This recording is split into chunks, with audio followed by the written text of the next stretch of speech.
नमस्कार, स्वागत है। आज हम करेंगे अशोक के फूल निबंध का ललित निबंध की दृष्टि से मूल्यांकन। देखिए, हजारी प्रसाद द्विवेदी जी का ये निबंध ललित निबंध की श्रेणी में आता है, तो उसी दृष्टिकोण से आज हम इसका मूल्यांकन करेंगे। तो आइए देखते हैं। सबसे पहले हमें ये पता होना चाहिए कि ललित निबंध क्या है। ललित निबंध आत्मपरक, व्यक्तिनिष्ठ और सौंदर्यात्मक गद्य विधा है, जिसमें लेखक का व्यक्तित्व, उसकी वैचारिकता और कल्पनाशीलता प्रधान होती है। यानी लेखक का जो व्यक्तिगत भाव है या जो उसका व्यक्तित्व है, उसके जो विचार हैं, उसकी जो कल्पना करने का तरीका है, वो इसमें प्रधान होता है। इसमें रागात्मकता, भाषा का लावण्य यानी कोमल भाषा और रसानुभूति के साथ साथ बौद्धिक आनंद प्रमुखता से देखने को मिलता है। यानी आनंद से युक्त है, बुद्धि भी आनंदित होती है इस प्रकार की रचनाओं से। इस विधा में विषय गुण और लेखक की अनुभूति मुख्य होती है। यानी विषय को महत्व नहीं दिया जाता, बल्कि लेखक के भावों को, उसके अनुभवों को, उसकी अनुभूतियों को महत्व दिया जाता है। किसमें? ललित निबंध में। परिभाषा के माध्यम से अगर हम समझें तो यहाँ पर आचार्य हजारी प्रसाद द्विवेदी जी क्या कहते हैं, इनके अनुसार अगर देखें,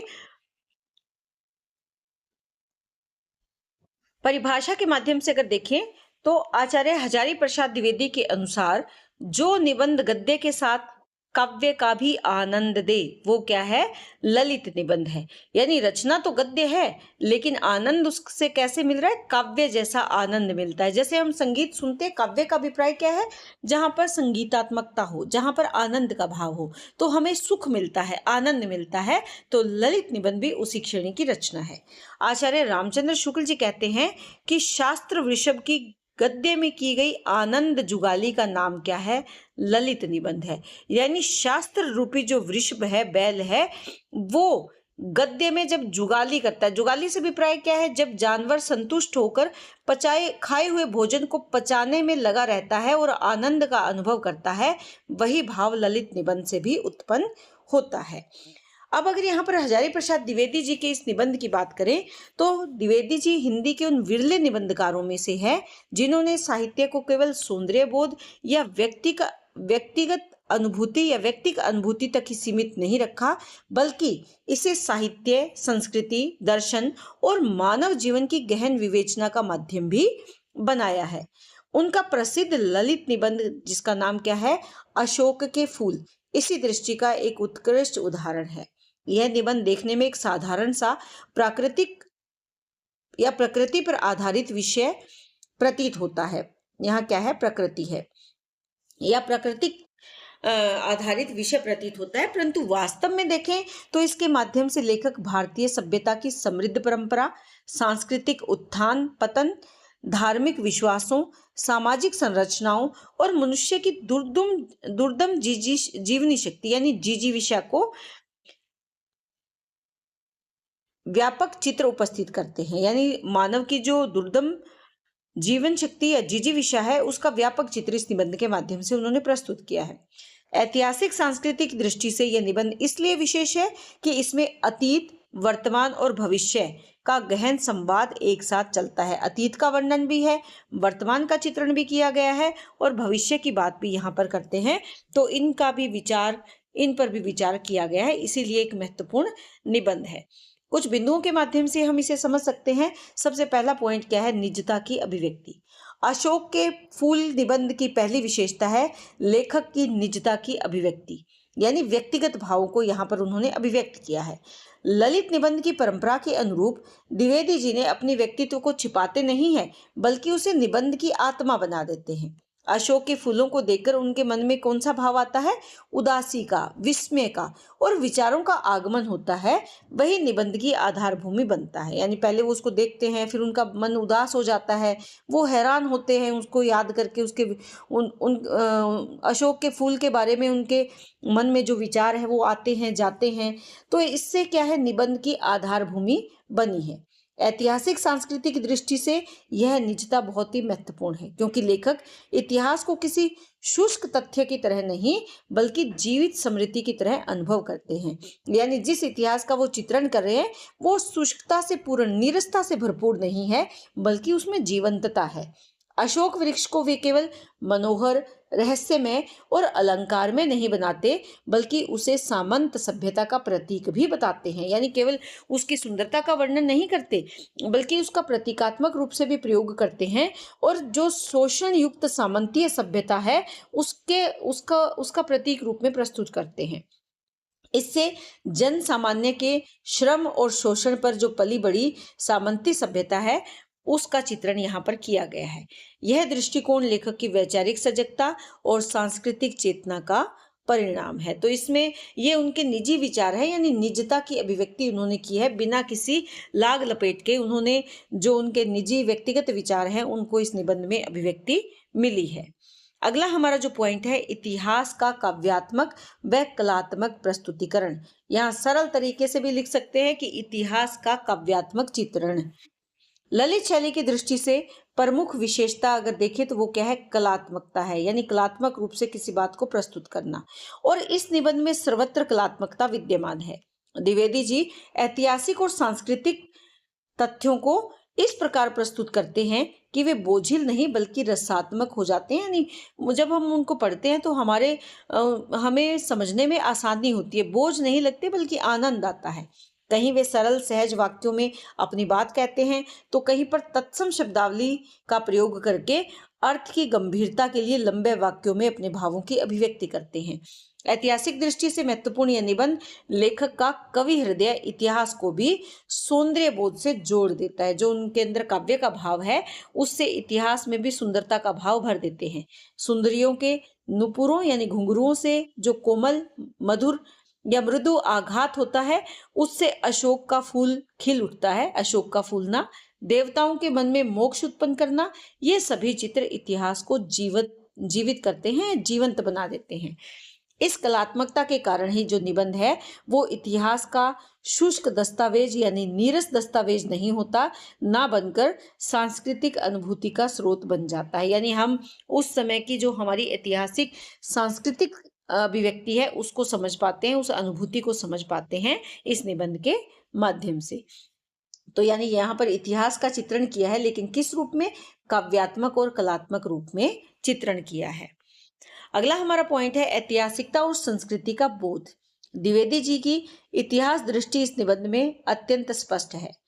इतिहास राम, कंदर्प, गंधर्व, यक्ष, शैव मार्ग, शक्ति साधना, वज्रयान, कोल साधना, कपालिक, आर्य और आर्येतर पुराण, इसके साथ साथ साहित्य से उन्होंने अनेक तथ्य लिए हैं और उन्हें समकालीन चेतना से जोड़ा है।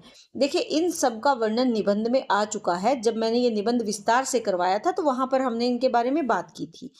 तो आप इस निबंध को पूरे ध्यान से एक बार जरूर पढ़ें। उसका लिंक मैं वीडियो के डिस्क्रिप्शन में डाल दूंगी, तो वहां से देख सकते हैं। कालिदास, बुद्ध, विक्रमादित्य, महादेव, अनेक जातियां, इन सभी का उल्लेख लेखक ने गहन इतिहास और संस्कृति बोध को प्रकट करने के लिए किया है। ऐतिहासिक दृष्टि से यह विशेषता इसलिए महत्वपूर्ण है कि लेखक संस्कृति को किसी एक काल या जाति तक सीमित नहीं मानते, वह उसे एक निरंतर प्रवाह के रूप में देखते हैं, जिससे अनेक परंपराएं और विश्वास मिलकर भारतीय सभ्यता का निर्माण करते हैं। तो ये आपको ध्यान में रखना है कि जो हमारी भारतीय संस्कृति है, जो हमारी ऐतिहासिकता है, उसको लेखक एक काल तक नहीं देखते बल्कि उसके निरंतर प्रवाह रूप को या प्रवाहित रूप को हमारे सामने प्रस्तुत करते हैं कि किस प्रकार हमारे भारत में इतिहास बदला, कैसे अलग अलग संस्कृतियां आई, उनमें क्या बदलाव आया और उसका प्रभाव अशोक पर क्या पड़ा। इस तरह से वो प्रकृति, इतिहास और संस्कृति का तालमेल करके इस निबंध की रचना उन्होंने की है। उसके बाद है कल्पनाशीलता। अशोक के फूल की एक तीसरी विशेषता कह सकते हैं या मान सकते हैं कि एक विशेषता भी क्या है, कल्पनाशीलता है। द्विवेदी जी प्राकृतिक उपादानों से आरंभ करके गहन वैचारिक निष्कर्षों तक इस निबंध में पहुंचते हैं। अशोक के छोटे छोटे लाल फूल उन्हें भारतीय साहित्य और समाज के गौरवशाली अतीत में ले जाते हैं।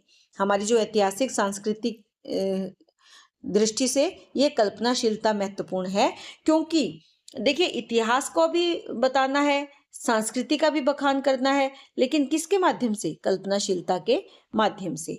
इसके माध्यम से लेखक अतीत को केवल स्मरण नहीं करते, याद नहीं करते, बल्कि उसकी पुनर्रचना करते हैं, दोबारा हमारे सामने उसकी रचना कर देते हैं। अशोक वृक्ष की तह में जाकर वे ये दिखाते हैं कि कैसे सभ्यताएं बनती और बिगड़ती हैं, कैसे सांस्कृतिक प्रतीक उभरते और विलुप्त हो जाते हैं। यह कल्पना इतिहास से पलायन नहीं है, दूर भागना नहीं है, बल्कि इतिहास की गहरी समझ का साधन है। यानी कल्पनाशीलता के माध्यम से अशोक के फूल को आधार बनाकर उन्होंने हमारी संस्कृति के बदले हुए रूप को प्रस्तुत करने का प्रयास किया है, जो बदलाव आया है उसका चित्रण किया है। अगला पॉइंट हम बना सकते हैं मानवतावादी दृष्टिकोण। इस निबंध की एक प्रमुख विशेषता है लेखक का मानवतावादी दृष्टिकोण।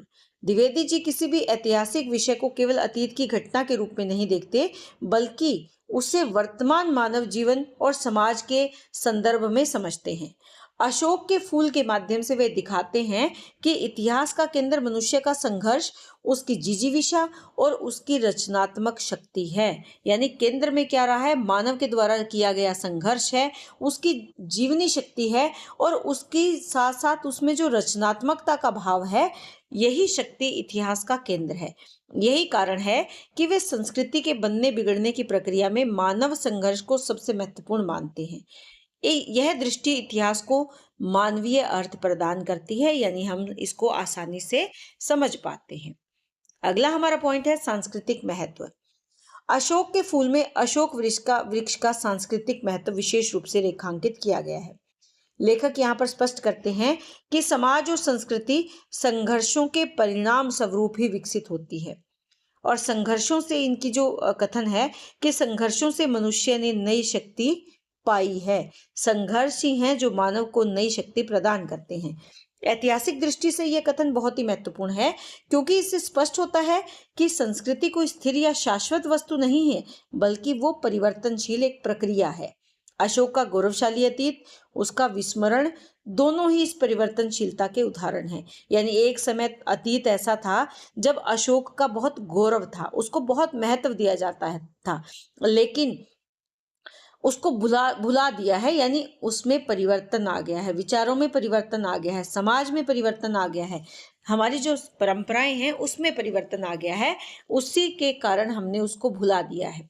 यही संघर्ष और परिवर्तन संस्कृति को जीवंत बनाए रखता है। यानी संस्कृति में अगर बदलाव नहीं आएगा, वो रूढ़िवादी अगर हो जाएगी, तो हम उसे नहीं अपनाएंगे। लेकिन जो परिवर्तन है वो संस्कृति अपना लेती है। यानी आधुनिक समय के साथ संस्कृति अपने आप को बदल लेती है, उसमें जीवंतता बनाने के लिए बहुत आवश्यक है।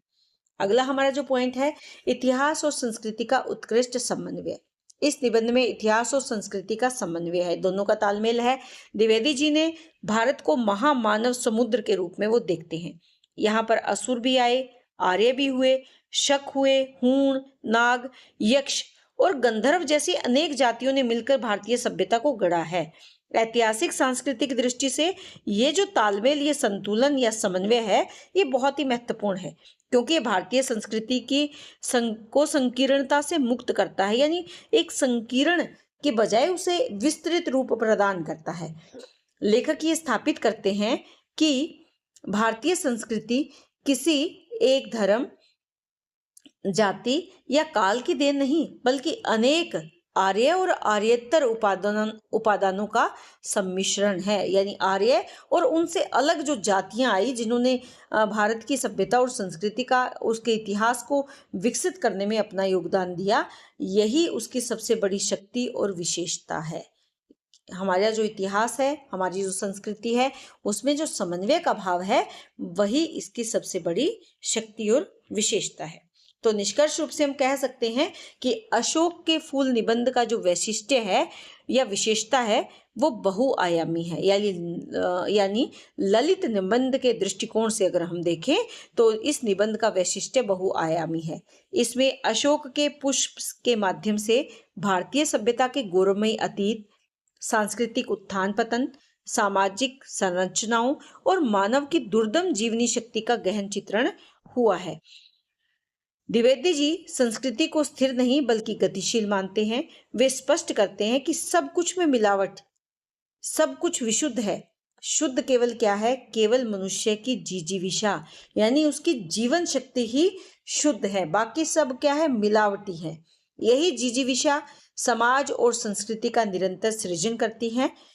अतः अशोक के फूल केवल एक ललित निबंध नहीं, बल्कि भारतीय इतिहास और संस्कृति की संवेदनशील व्याख्या है, जिसमें लेखक की पांडित्य, मानवतावादी दृष्टि और सांस्कृतिक आस्था का सुंदर समन्वय दिखाई देता है। तो ये हमारा आज का प्रश्न था। उम्मीद करती हूँ कि आपको बहुत अच्छे से समझ में आया होगा। अपने कमेंट करके जरूर बताएं। इसी तरह चैनल से जुड़े रहें। बहुत बहुत धन्यवाद।